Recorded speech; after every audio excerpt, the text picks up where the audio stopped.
I got to tell you, I just got through not too long ago a Zoom call. It was organized and sponsored by Casa De Habano Kuwait, hosted by cigar aficionado Alex Cigar Dandy, a great individual, a wealth of information about cigars, and he's always willing to take a moment to sit down and chat with you about anything cigar related. Now, we talked at length during this Zoom meeting. It was all about cutting, and I just thought I'd give you guys a quick rundown.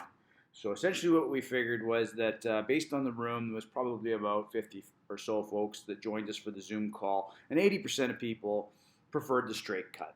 Now, other cuts were definitely discussed. The V cut is very popular. The punch has some reverence for some brothers of the leaf. But when it comes right down to it, the straight cut is the preferred cut, the majority of cigar smokers. Now, the straight cut does come across as, well, rather simplistic, but there were some finer details that came about during the discussion, and I thought the least I could do is share those with you. Now, without complicating things, this is the head of the cigar. This is the end you smoke out of. Now, ideally what you want to do is you want to cut this cap off, and the cap on Cuban cigars are really quite unique. There's 3 layers to the cap. You want to take off anywhere from 1 to 2 sections of the cap. Not 3, 1, maybe 2, not 3. Now here's a closer look. The first layer of the cap, the second layer of the cap. Now, by the time you're cutting off the 3rd layer of the cap, you've lost some of the taper to the cigar. That tapered end is there for a reason. It essentially keeps some of the filler from coming out into your mouth, leaving a bitter taste. And it also keeps the cigar from unraveling. So a lot of folks just focus on this first end of the cap. So here's my Partagas Lusitania, and this is the area I'm taking aim at. And again, I really want to maintain as much of this tapered shape as possible to try to respect, the craftsmanship of the cigar. Again, it'll just help maintain the construction.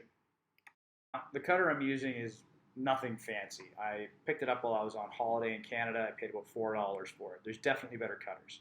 Now, as you can see, I like to lock in and give a little twist before I cut, but let's listen to the live feed now. Quick snap. And not bad.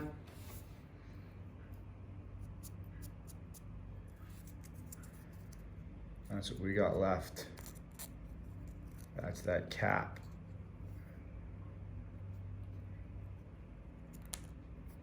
Not bad, if I do say so myself. Now here I've got a pyramid shaped cigar, just so you guys have another vantage.